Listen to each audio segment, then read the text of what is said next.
Well, obviously uncertain times for all with the World Hockey Championship officially being canceled a while ago. So, Leon, we thought it would be fun, as I always do the Dreger Café at the World Hockey Championship, to do a home version of the Dreger Café. So you're the first guest on this at-home version of the Dreger Café. So thanks for joining us. And how have you been staying busy? How have you been staying in shape? I know you're still in Canada. Yeah, I mean, it's obviously limited. There's only so much you can do, but try to get my workouts in every day, 1 to 2 hours. And yeah, try to somehow stay busy. Lots of time with my dog. So it's been good, but I think speaking for everyone, it's obviously limited. Parts of the world have been devastated by COVID-19. There's no question about that. We're continuing to do what we can all do here in North America, and specifically in Canada. Talk a little bit, if you could, about Germany. I mean, Germany, one of the countries hit pretty hard. Is your family safe? Your friends okay? How is everybody doing back home? Yeah, everyone's safe. Everyone's healthy. They're obviously following the rules pretty strict, as everyone should. Yeah, so far it's been good. Same thing for them. Obviously in contact with them a lot through FaceTime and Zoom and that kind of stuff. So yeah, but they're healthy. They're all good. They're following the rules, like I said, and hopefully it stays that way. Yeah, that's great to hear. Well, Germany is certainly on the hockey map. It's been that way for quite some time, but we've spent a lot of time over the last few weeks anyway, speculating on the upcoming NHL draft. And there's a player I'm sure of great interest to you. Certainly all the NHL general managers will be picking in the top 5. And I'm talking about Tim Stützle from Germany. And he's touted as perhaps going top 3, Leon. You went 3rd overall back in the day to the Edmonton Oilers. Have you met Tim? What do you know about him? What do you know about his game? No, I have not met him. Obviously, I watched the World Juniors a little bit, a couple games, and highlights and that kind of stuff. So he's obviously a very talented kid. Clearly, I hope that he gets drafted as high as possible and finds his way into the NHL and has a great career. Well, we're all looking forward to that, and the draft, whenever that draft is. Obviously, it's a big part of the NHL calendar. Speaking of which, are you a player who's optimistic that the NHL and specifically NHL clubs will move into phase 2 and be allowed to come back and train at least in small groups later this month? Yeah, I mean, I definitely hope so. If we do return to playing, it would obviously be nice to, be prepared as well as we can. Obviously at a safe pace and in a safe way. So yeah, it's a tough situation, no question. But the people that make these decisions, they'll come up with something good. And yeah, our job is to be ready to play. Yeah, and do you just want to get back? I mean, obviously, when safe to do so, I think we can just push that aside. That's everyone's sentiment at this stage of the COVID-19 fight. Are those your dogs, by the way, Leon? Yeah, that's my dog. That's fantastic. I've got a 130-pound Great Dane named Tiny who's locked up in the bedroom not far from where we're doing the interview. So yeah, sorry about that. No. This is a dog safe. He's a little bugger. This is a dog safe Dreger Café, so no issues with that. Perfect. All right. Well, do you just want to get back? I mean, again, when safe to do so, do you care if you're playing regular season games? Do you care what the playoff formula looks like, or you just want to get going? It would obviously be nice to have a couple games to get back into somewhat of a game shape before, going into a best of 7 or whatever it is, intense, serious. It'd be nice to get our feet moving under us a little bit, but again, there is circumstances that come with that, and the health of people is more important at this moment. So whatever it is, I think us players we're okay with, and I'm sure they'll make the right decisions. Sure. Do the individual awards matter at this point? I mean, you were having a heck of a season, 110 points. You've got Connor pushing, Pasternak, a little bit behind you. Likewise with Artemi Panarin. I mean, you were in line to win the Hart Ross. Certainly, a contender, if not the front runner for the league's most valuable player. Does any of that stuff matter at this stage?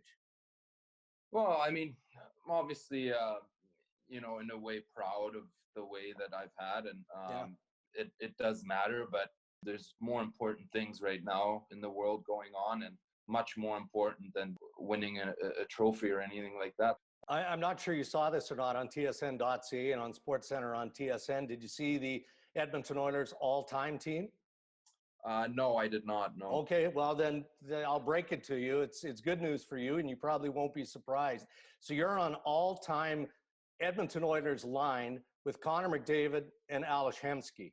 That's a pretty good trio, I would say. Yeah, it would be fun to play with those two. Yeah, that'd be a fun. Speaking of which, and look, I mean, you're a team guy first. This I know. But it has to be more fun playing on Connor McDavid's line instead of Dave Tippett doing what most coaches do, trying to spread the offense around a little bit and splitting you up when it's appropriate to do so. Yeah, I mean, if I told you that I don't like playing with Connor, I'd be lying into your face. And yeah. I think everyone would.